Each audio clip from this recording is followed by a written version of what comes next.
چوتھی چیز ہے چہرہ دھونا. یا ایھا الذین آمنوا اذا قمتم الی الصلاۃ فاغسلوا وجوہکم، اے لوگو جو ایمان لائے ہو، جب تم نماز کے لیے اٹھو تو اپنے منہ دھو لو، یعنی چہرہ. اب یہ چہرہ کہاں سے کہاں تک ہے؟ یہ جہاں سے آپ کے بال شروع ہو رہے ہیں نا، یہ پورا ماتھا چہرے میں شامل ہے.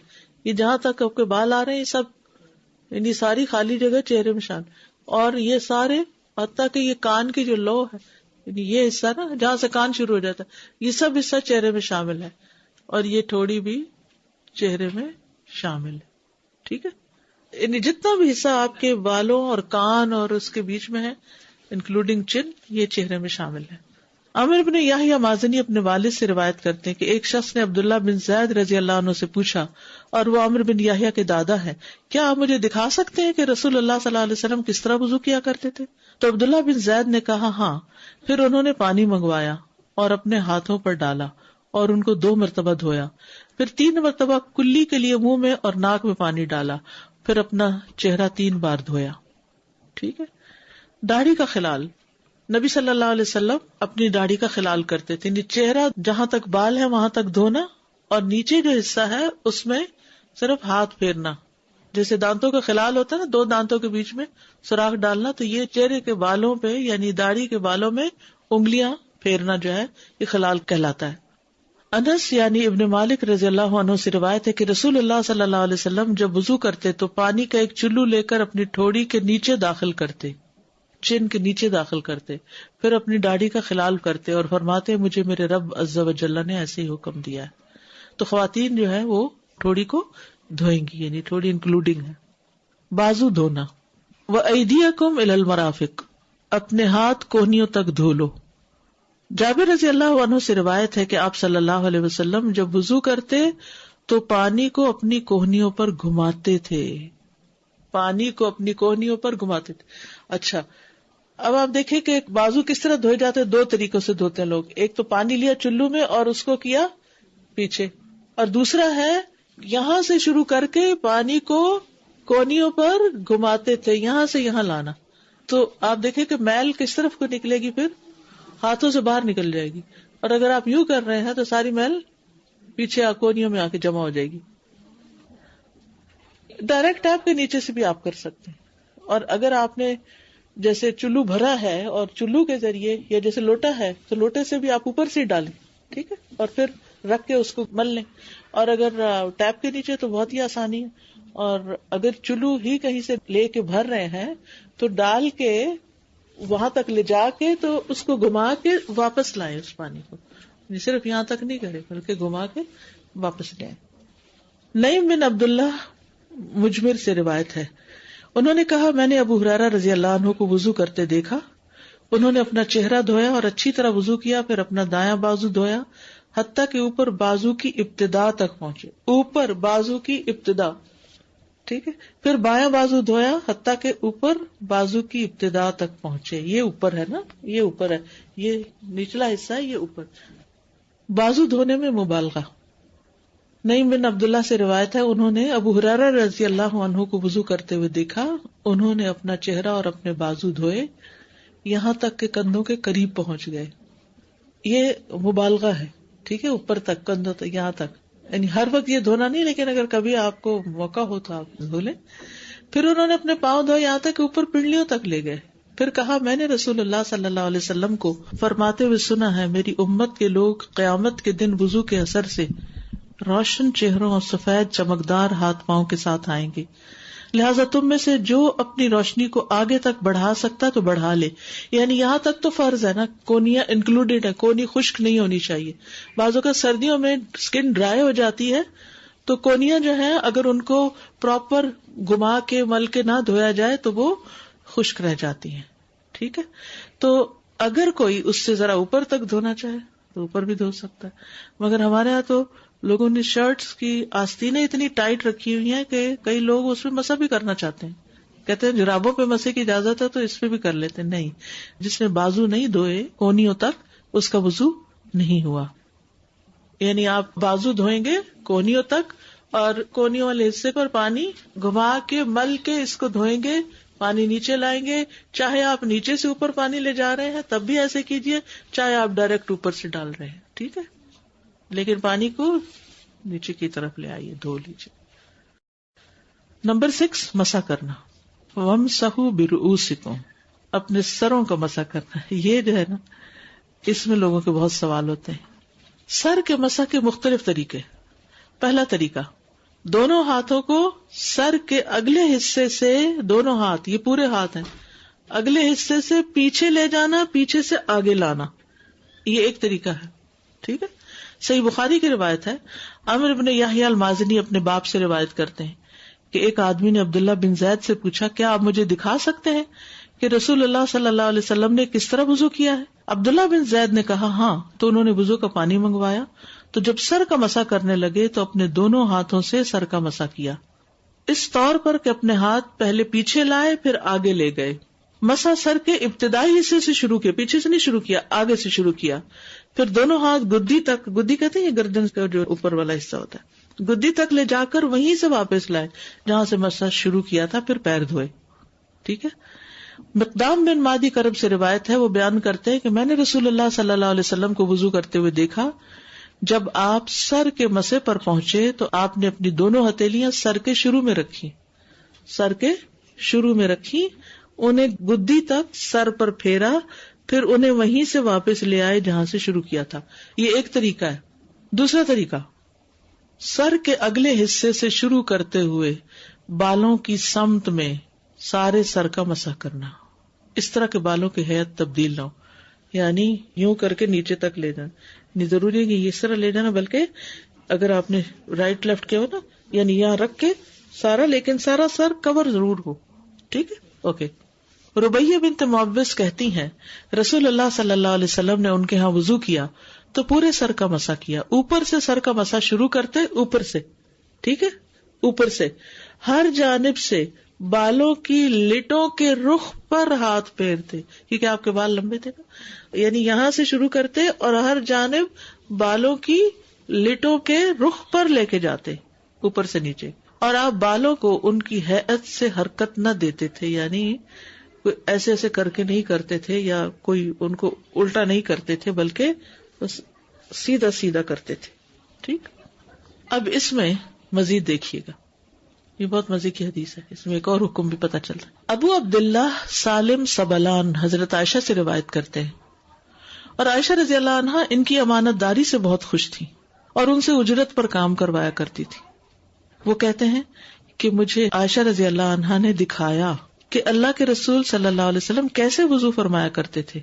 انہوں نے 3 دفعہ کلی کی اور ناک جھاڑا اور اپنا چہرہ 3 دفعہ دھویا، پھر اپنا دایاں ہاتھ اور بایاں ہاتھ یعنی بازو 3 دفعہ دھوئے، پھر عائشہ رضی اللہ عنہا نے اپنا ہاتھ سر کے اگلے حصے پر ماتھے کی طرف رکھا اور پیچھے تک پورے سر کا 1 دفعہ مسح کیا، بس۔ پھر انہوں نے اپنے ہاتھ اپنے کانوں پر پھیرے اور رخساروں پر پھیرے، پیچھے سے واپس نہیں لائی، کیونکہ ہم لوگوں کو صرف ایک طریقہ بتاتے ہیں، پھر وہ ہر ایک سے پوچھتے پھرتے کیسے کریں، بال خراب ہوتے ہیں، صرف پیچھے لے گئی۔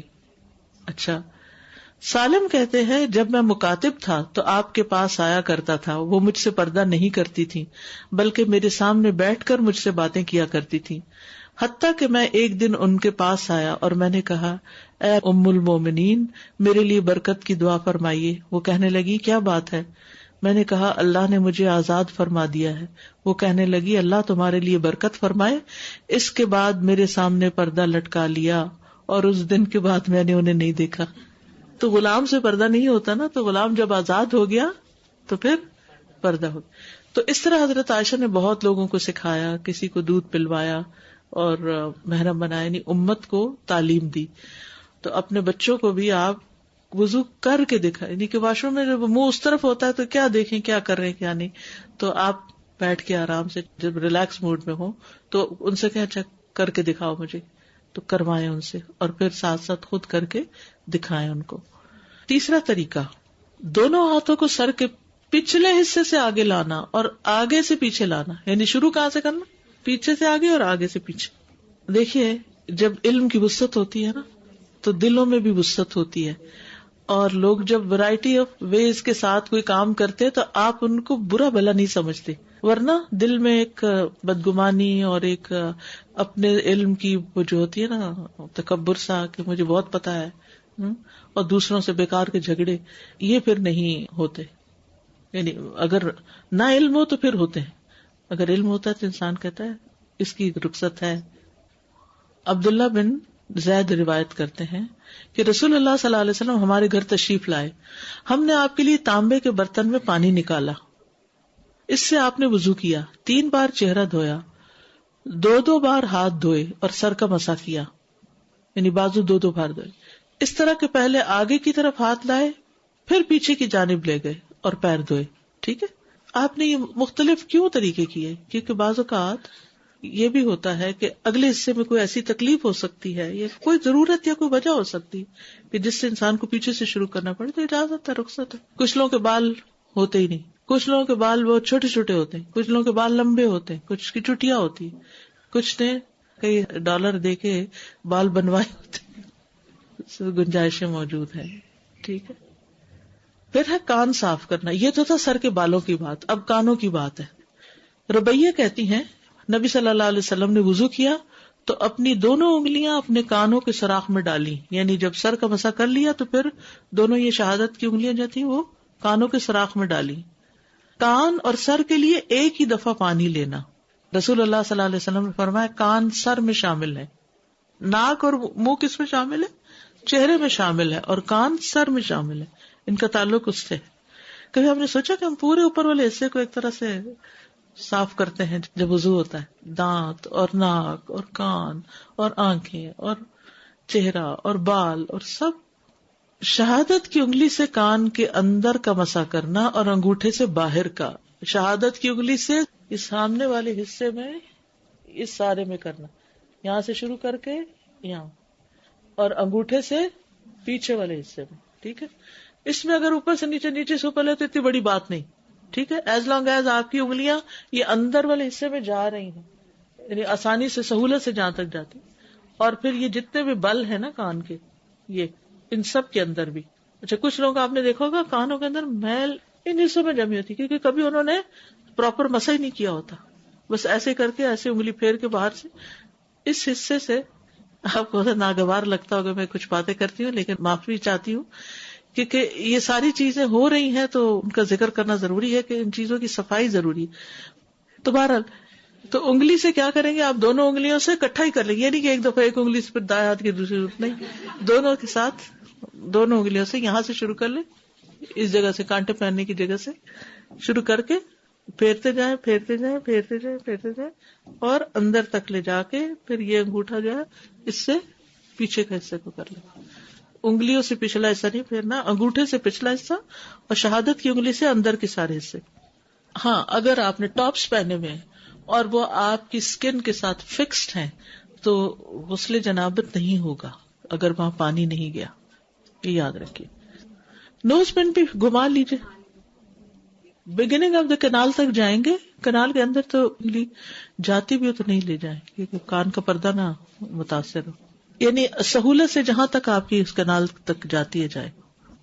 عامر بن شعیب اپنے والد سے روایت کرتے ہیں اور وہ دادا سے، ایک شخص نبی صلی اللہ علیہ وسلم کی خدمت میں آیا اور کہنے لگا، اے اللہ کے رسول، وضو کیسے کیا جاتا ہے؟ تو آپ نے برتن میں پانی منگوایا، پھر اپنے ہاتھ دھوئے 3 بار، پھر چہرہ 3 بار، پھر دونوں کلائیاں 3 بار، پھر اپنے سر کا مسا اور اپنی شہادت کی انگلیاں اپنے کانوں میں ڈالی اور اپنے انگوٹھوں سے اپنے کانوں کے اوپر کا مسا کیا اور شہادت کی انگلیوں سے اپنے کانوں کے اندر کا کیا. شہادت کی انگلیوں سے اپنے کانوں کے یعنی سامنے والے حصے کا اور انگوٹھے سے پچھلے حصے کا. نمبر 8، پاؤں دھونا. وَأَرْجُلَكُمْ إِلَى الْكَعْبَيْنِ، اور اپنے پاؤں ٹخنوں تک دھو لو. پہلے دایاں پاؤں دھونا، پھر بایاں پاؤں دھونا. صحیح بخاری میں آتا ہے پھر اپنا دایاں پاؤں 3 بار، اس کے بعد بایاں پاؤں 3 بار دھویا. 3 بار دھونے کا مطلب ہے کہ 3 بار پانی کی دھار ڈالی، یہ نہیں کہ ایک دفعہ دھو کے بریک کرے، پھر ایسا نہیں، یعنی کنٹینیوسلی کریں گے لیکن 3 بار اس پہ پانی ایک طرح سے ڈالیں، جس سے اگر آپ ٹیپ کے نیچے ہیں تو 3 دفعہ ہاتھ ملیں گے. پھر پانی کا ایک چلو لیا، اپنے دائیں پاؤں پہ ڈالا یہاں تک کہ اسے دھویا، پھر دوسرا چلو پانی سے لے کر اس سے اپنا بایاں پاؤں دھویا. اس کے بعد کہنے لگے، میں نے رسول اللہ صلی اللہ علیہ وسلم کو اسی طرح وضو کرتے ہوئے دیکھا.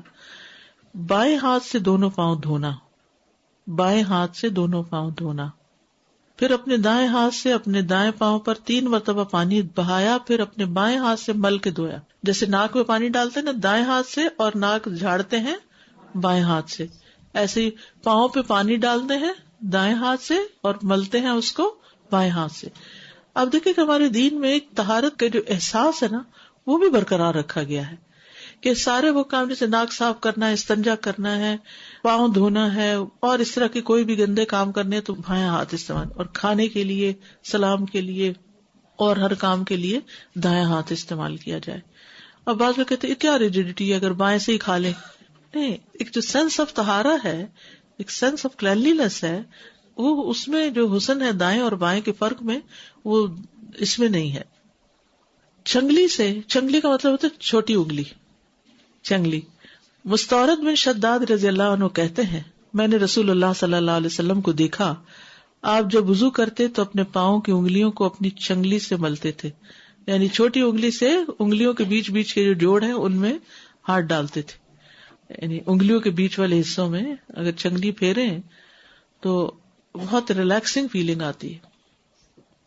ادروائز ہم ٹچ ہی نہیں کرتے، ہاتھ ہی نہیں لگاتے اس ایریا کو خود. امام مالک کو پہلے اس فتویٰ کا نہیں پتا تھا، جب انہیں پتا چلا تو پھر وہ انگلیوں کے درمیان خلال کرنے کا حکم دیتے تھے، اس کو انگلیوں کا خلال کہتے ہیں. انس بن مالک کہتے ہیں کہ نبی صلی اللہ علیہ وسلم نے فرمایا حبذا المتخللون من امتی، میری امت میں خلال کرنے والوں کے لیے واہ واہ، یعنی ان کے لیے شاباش ہے. حبذا کتنا پسندیدہ کام ہے جو انگلیوں کا خلال کرتے ہیں، پسند کیا آپ نے اس کو. لیکن اگر کوئی نہیں کر پاتا یا نہیں کرتا تو وضو ہو جاتا ہے، واہ واہ نہیں ہے جی، واہ تو اسی کے لیے جو خلال کرے گا. ابن عباس رضی اللہ عنہما کہتے ہیں ایک آدمی نے نبی صلی اللہ علیہ وسلم سے نماز کے بارے میں کوئی سوال کیا تو رسول اللہ صلی اللہ علیہ وسلم نے اس سے فرمایا اپنے ہاتھوں اور اپنے پاؤں کی انگلیوں کا خلال کرو. اپنے ہاتھوں اور پاؤں کی، یعنی ہاتھوں میں بھی ایسے ایک دوسرے کے اندر ڈالنے. آپ کی مراد تھی کہ اچھی طرح وضو کیا جائے، مل کے وضو کیا جائے. ایڑیاں دھونا. عبداللہ ابن عمر رضی اللہ عنہما سے روایت ہے انہوں نے کہا کہ نبی صلی اللہ علیہ وسلم ایک سفر میں ہم سے پیچھے رہ گئے، جو سفر ہم نے آپ کے ساتھ کیا، پھر ہم نے آپ کو پا لیا جبکہ عصر کا وقت ختم ہو رہا تھا. ہم لوگ وضو کرنے لگے، جلدی جلدی پاؤں پہ ہاتھ پھیرنے لگے. آپ نے 2 یا 3 بار بلند آواز سے پکارا ایڑیوں کے لیے آگ کا عذاب ہے. یعنی اگر آگے آگے پانی پھیر کے چھوڑ دیا اور ایڑیاں سوکھی رہ گئیں اور ان کو مل کے نہیں دھویا تو وضو نہیں ہوا. وضو نہیں ہوا تو نماز نہیں ہوئی، نماز نہیں ہوئی تو دین مکمل نہیں ہوا. دین ناقص ہوا تو اللہ کے سامنے کیا جواب لے کے جائیں گے. اس لیے نماز جو ہے وہ وضو کے بغیر ہوتی نہیں، بلکہ اگر کوئی جان بوجھ کے وضو نہیں کرتا، جان بوجھ کے بغیر کسی عذر کے، تو آج میں پڑھ رہی تھی کتاب میں کہ وہ ایک طرح سے کفر کا ارتکاب کرتا ہے. قرآن کا حکم ہے، انکار ہے اس کا. یعنی بیماری اور وہ تو الگ بات ہے، لیکن کوئی کہے کوئی ضرورت ہی نہیں ہے، میری نیت صاف ہے. محمد بن زیاد کہتے ہیں میں نے ابو ہریرہ رضی اللہ عنہ سے سنا جب وہ ہمارے پاس سے گزرتے اور لوگ برتن سے وضو کر رہے ہوتے تو فرماتے لوگوں وضو اچھی طرح کرو، کیونکہ ابو القاسم نے فرمایا صلی اللہ علیہ وسلم خشک ایڑیوں کے لیے آگ کا عذاب ہے. پاؤں دھونے میں مبالغہ. نعیم بن عبداللہ مجمر سے روایت ہے انہوں نے کہا میں نے ابو ہریرہ کو وضو کرتے ہوئے دیکھا، انہوں نے اپنا چہرہ دھویا اور اچھی طرح وضو کیا، پھر اپنا دایاں بازو دھویا حتیٰ کہ اوپر بازو کی ابتدا تک پہنچے، پھر بایاں بازو دھویا یہاں تک کہ اوپر بازو کی ابتدا تک پہنچے، پھر اس نے سر کا مسح کیا، پھر اپنا دایاں پاؤں دھویا حتیٰ کہ اوپر پنڈلی کی ابتدا تک پہنچے. ٹھیک ہے، یعنی اوپر تک، گھٹنوں کے نیچے نیچے تک. پھر اپنا بایاں پاؤں دھویا تک کہ اوپر پنڈلی کی ابتدا تک پہنچے. پھر کہا میں نے رسول اللہ صلی اللہ علیہ وسلم کو اسی طرح وضو کرتے دیکھا ہے، اور کہا کہ رسول اللہ صلی اللہ علیہ وسلم نے فرمایا قیامت کے دن اچھی طرح وضو کرنے کی وجہ سے تم لوگ ہی روشن چہروں اور سفید چمکدار ہاتھ پاؤں والے ہوگے، لہٰذا تم میں سے جو اپنے چہرے اور ہاتھ پاؤں کی روشنی اور سفیدی کو آگے تک بڑھا سکے بڑھا لے. اگر چپل پہنی ہو تو اس کے سمیت پاؤں دھوئے جا سکتے ہیں. ٹھیک ہے نا. کبھی ایسا ہوتا ہے کہ انسان ٹھنڈی جگہ ہوتی ہے یا مٹی والی جگہ ہوتی ہے، اس میں پاؤں باہر نہیں نکال سکتا کوئی بھی وجہ، تو پاؤں کے اوپر پانی بہا لینا چپل کے اندر سے ہی جتنا مل سکے مل لیں اور باقی ایڑیاں وغیرہ مل لیں تو وہ بھی ٹھیک ہے. عبید اللہ بن جریج سے روایت ہے کہ انہوں نے عبداللہ ابن عمر سے کہا، اے ابو عبد الرحمن، میں نے آپ کو 4 ایسے کام کرتے ہوئے دیکھا جو آپ کے ساتھیوں کو کرتے ہوئے نہیں دیکھا. یہ عبداللہ بن عمر کی کنیت تھی ابو عبد الرحمن. ان میں سے ایک یہ ہے کہ میں نے آپ کو سبتی جوتے پہنے ہوئے دیکھا. عبداللہ رضی اللہ عنہما نے جواب دیا کہ میں نے رسول اللہ صلی اللہ علیہ وسلم کو ایسے جوتے پہنے ہوئے دیکھا جن پر بال نہیں تھے اور آپ انہی پر وضو کیا کرتے تھے، تو میں بھی انہی کو پہننا پسند کرتا ہوں. یعنی وہ جیسے رسیاں یا ڈوریاں لگی ہوتی ہیں نا جوتوں پر، اس کو شاید کھڑاوا بھی بولتے ہیں، I don't know. بہرحال چپل، ایک کینچی چپل ہوتی ہے اور ویسے بھی جیسے عام چپلیں ہوتی ہیں، تو اس میں اگر اوپر بہت کورڈ نہیں ہے، ایک چپل تو ہوتی ہے جیسے پورا پاؤں کورڈ ہو جاتا ہے آگے سے، فرنٹ کورڈ ہوتی ہے، وہ نہیں جس میں پاؤں نظر آ رہا ہو اور پانی صحیح پہنچ جائے. پھر اسی طرح ایک اور روایت میں آتا ہے تو انہوں نے وضو کر کے دکھایا اور جب پاؤں دھونے لگے تو پھر اپنے دونوں ہاتھ برتن میں ڈالے اور پانی کا ایک لپ لے کر اپنے پاؤں پہ ڈالا اور اس میں چپل کا سا جوتا تھا، اپنے پاؤں کو اسی پانی کے ساتھ ملا. پھر دوسرے پاؤں کو بھی ایسے ہی کیا. راوی کہتے ہیں میں نے کہا جوتوں سمیت؟ ابن عباس نے کہا جوتوں سمیت. پھر میں نے کہا جوتے پہنے؟ میں نے پھر کہا جوتوں سمیت؟ کہا جوتوں سمیت. یعنی چونکہ وہ ان کو کنفرم تھے، ان کو کانفیڈینس تھا کہ انہوں نے ایسے ہی دیکھا تو انہوں نے کر کے دکھایا. اس سے یہ بھی پتہ چلتا ہے کہ ہمارے دین میں سہولت بھی ہے، رخصت بھی ہے. اب اس میں ایک مسئلہ رہ جاتا ہے، وہ ہے بزرگ لوگوں کا وضو کرنا. جو بوڑھے لوگ ہوتے ہیں وہ نیچے بیٹھ کے بھی وضو نہیں کر سکتے، وہ سنک پہ بھی پاؤں نہیں چڑھا سکتے، خاص طور پر اگر گھٹنے ریپلیس ہو گئے ہوں یا ایج بڑی ہو. تو وہ کیا کر سکتے ہیں کہ جیسے واش روم کے اندر ایک چوکی سی رکھ کے پاؤں چوکی پہ رکھ کے جتنا جھک سکتے ہوں اتنا جھک کے پاؤں مل لیں. لیکن کچھ لوگ پھر ایک پاؤں پہ نہیں کھڑے ہو سکتے، یعنی اگر اوپر بھی پاؤں چڑھانا تو ایک ٹانگ پہ نہیں کھڑے ہو سکتے، جب نیچے اگر چوکی پر بھی پاؤں اٹھا کے رکھنا ہو تو وہ بھی نہیں رکھ پاتے. تو پھر یہ ہے کہ یا تو کرسی پہ بیٹھ کے، یا پھر یہ ہے کہ کموڈ ہوتا ہے واش روم کے اندر تو اس پہ بیٹھ کے پاؤں کے اوپر پانی بہا کے پاؤں دھو لیں، یا پھر یہ کہ کھڑے کھڑے شاور کے ساتھ پانی جیسے زوردار دھار ڈالتے ہیں نا جس میں ملنے کا کام بھی بیچ میں ہی ہو جاتا ہے، تو اس سے 3 دفعہ وہ آگے پیچھے اچھی طرح شور کر لیں کہ سارا پانی انگلیوں کے اندر بھی پہنچ گیا ہے اور ایڑیاں بھی خشک نہیں. ایڑیوں کو تھوڑا بہت اگر ہاتھ سے نہیں مل سکتے تو زمین سے، یا اگر فٹ سٹول کے اوپر پاؤں رکھے ہوئے ہیں تو اس پہ تھوڑا سا مل لے. تو کوئی نہ کوئی طریقہ اختیار کرے کیونکہ یہ معذوری ہے، تو معذور کے احکام مختلف ہوتے ہیں. ٹھیک ہے. وضو کے بعد پانی خشک کرنا یعنی تولیہ استعمال کر سکتے ہیں یا نہیں. حضرت عائشہ رضی اللہ عنہ سے روایت ہے کہ آپ صلی اللہ علیہ وسلم کے لیے ایک رومال تھا جس سے آپ وضو کے بعد پانی خشک کرتے تھے. نہ کریں تو بہت اچھا ہے، جیسے ہر قطرے کے ساتھ گناہ جڑتے ہیں تو دیر تک جڑتے رہیں گے. اور اگر سردی کا موسم ہے اور برف پڑی ہوئی ہے تو آپ زیادہ دیر گیلے نہیں رہ سکتے، آپ کو فوراً خشک کرنا ہوتا ہے. تو جواز ہے، اجازت ہے، اس میں کوئی گناہ کی بات نہیں ہے، آپ خشک کر سکتے ہیں جس کی یہ دلیل ہے. وضو کے بعد انگلیوں میں تشبیک نہ کرنا. تشبیک اس کو کہتے ہیں انگلیاں آپس میں ایک دوسرے کے اندر ڈالنا. وضو کرنے کے بعد یہ نہیں کرنا چاہیے. یعنی اس طرح کا کوئی کھیل یا بعض لوگ انگلیاں چٹکانے لگتے ہیں یا کچھ، تو یہ کام وضو کے بعد نہیں کرنا چاہیے. اسی طرح جمعے کے خطبے میں بھی نہیں کرنا چاہیے، انگلیوں میں انگلیاں نہیں ڈال کے بیٹھنا چاہیے. ابو ہریرہ رضی اللہ عنہ سے روایت ہے کہ رسول اللہ صلی اللہ علیہ وسلم نے فرمایا جب تم میں سے کوئی نماز کے لیے وضو کرے تو وہ اپنی انگلیوں کے درمیان تشبیک نہ کرے. استاذہ آج کل بچیاں جو ہے نا وہ حلال نیل پالش کے بیس پہ لگا رہی ہیں کہ یہ اس کی ٹیکنالوجی وہی ہے جو کہ کانٹیکٹ لینس کی ہے، یعنی کہ اس میں اوپن پورز ہیں جس سے بریتھنگ ہوتی ہے نیلز کی. تو یہ مجھے نہیں سمجھ آئی ابھی تک، اور میں انہیں کہتی ہوں میں بلیو نہیں کرتی اس پہ، میں ٹرسٹ نہیں کرتی. دیکھیے اصل حکم جو ہے وہ ناخنوں کا برید کرنا نہیں ہے، اصل حکم سکن کا گیلا کرنا ہے. وہ کہتے ہیں کہ اس سے ناخن گیلے ہوتے ہیں، ان کی جو کہنا کیسے ہے. گیلے ہوتے ہیں؟ اگر ناخنوں کے اوپر ایک لیئر آئی ہوئی ہے، اگر تو کلر ہے جیسے مہندی کا کلر ہے تو اس میں تو ناخن گیلے ہوتے ہیں کیونکہ وہ لیئر نہیں ہوتی. لیکن اگر وہ رنگ اندر نہیں جذب ہوا ہوا اور اسکن کے اوپر ایک لیئر ٹھہری ہوئی ہے پھر نہیں.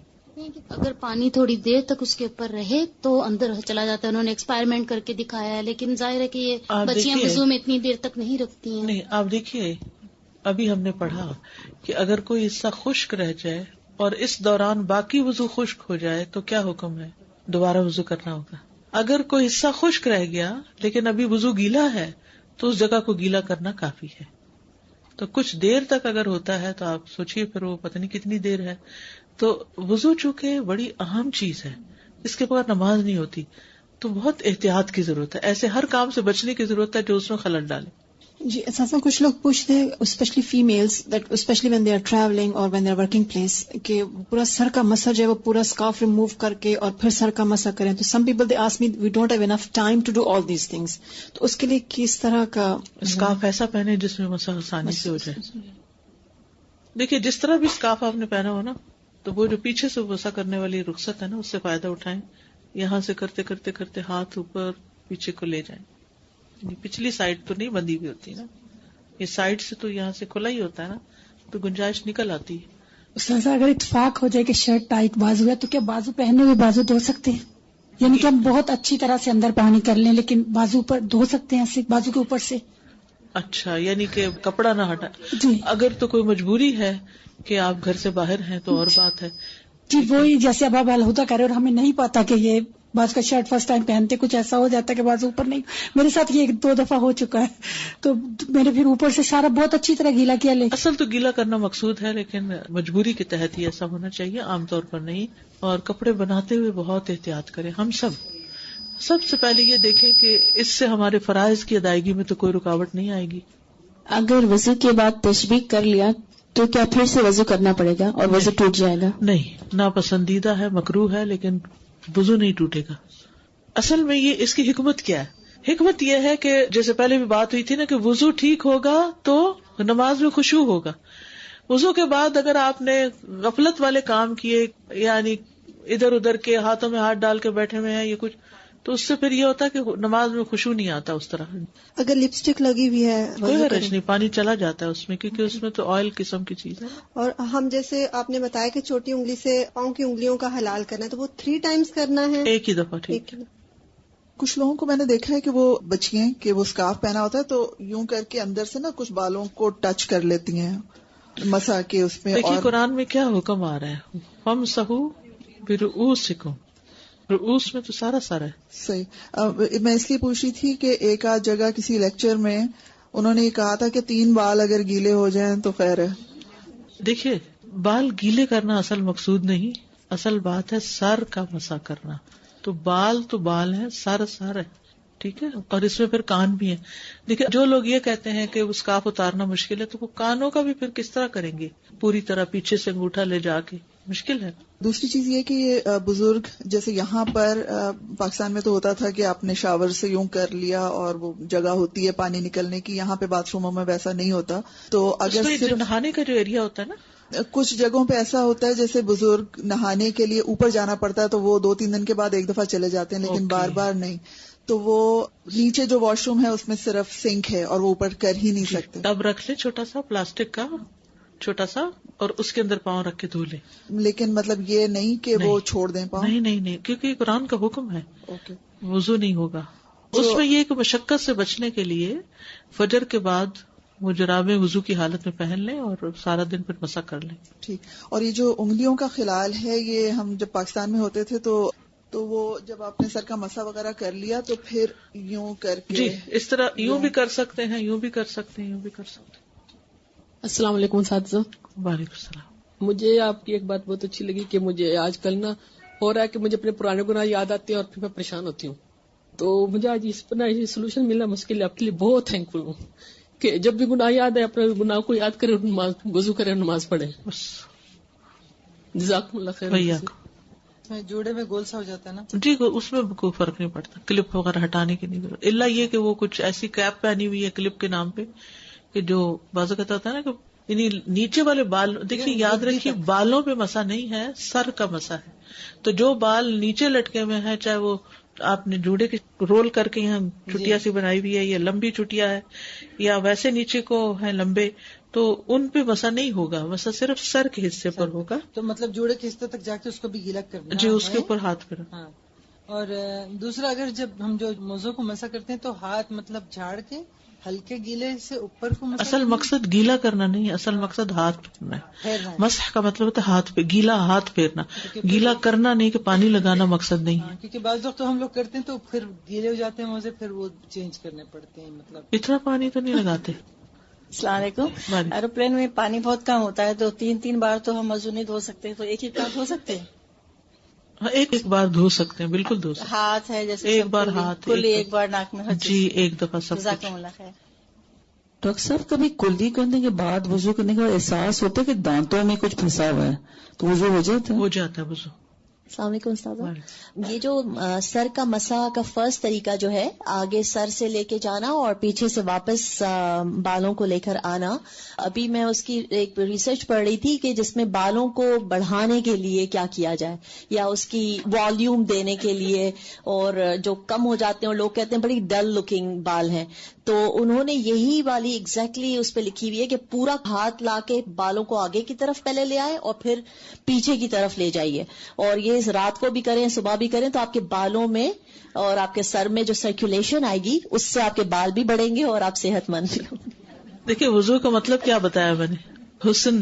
وضو کا مطلب ہے حسن، نظافت، رونق. السلام علیکم ورحمۃ اللہ وبرکاتہ. وعلیکم السلام. جو پیروں کی انگلیوں کا خلال کرتے ہیں تو وہ کون سی، دائیں ہاتھ کی چھوٹی انگلی سے؟ بائیں سے ہی کریں کیونکہ آپ بائیں ہاتھ سے مل رہے ہیں نا پاؤں کو، تو بائیں سے ہی خلال کر لیں. بائیں سے ٹھیک ہے. اور اگر جب بال کھلے ہوتے ہیں اور اگر اسے مسح کریں تو گدی تک تو ہاتھ نہیں پہنچتا ہے، تو ہمیشہ بال باندھ کر ہی کرنا چاہیے؟ نہیں کچھ نہیں ہوتا، وہاں تک اتنے بالوں تک جائیں گے تو گدی اس کے نیچے آ گئی نا. اچھا وہ آٹومیٹکلی اس میں شامل ہو جائے گی. گدی کو ہاتھ لگانا ضروری نہیں، گدی کی لمٹ بتائی گئی، گدی تک جانا ضروری ہے. اوکے ہاں جی ٹھیک ہے، جزاک اللہ خیر. بہت سے لوگ نماز کا کورس اس لیے نہیں کر رہے کہ وہ تو بچپن سے پڑھ رہے ہیں، لیکن ہر چیز کے بارے میں ہم نئی چیز جاننا چاہتے ہیں، دیکھنا چاہتے. شک سب سے بڑی بات یہ کہ علم نافع ہوتا ہی وہ ہے جو شک دور کر دے انسان کا، اور انسان کے اندر ایک اطمینان آ جائے اور شرح صدر کے ساتھ کام کرے، اور اس وضو سے بھی سکون اور اس نماز سے بھی سکون انشاءاللہ. جب میں حج پہ جا رہی تھی تو کسی نے سوال پوچھا تھا ہمارے لیڈر سے کہ مزدلفہ کے وقت جب مرد حضرات بھی سامنے ہوتے ہیں تو اس صورت میں ہم مسح کیسے کریں، تو انہوں نے بتایا تھا کہ حدیث بتائی تھی کہ مردوں کے لیے جو ٹربن پہنتے ہیں جن کی کھل نہیں سکتی تو وہ پر مسح کر سکتے ہیں، تو سیویئر حالات میں انہوں نے کہا تھا کہ شاید عورتوں کے لیے بھی اجازت ہے. جی اگر کوئی اور طریقہ نہ ہو تو پھر ٹھیک ہے، لیکن یہ کہ عام حالات میں نہیں.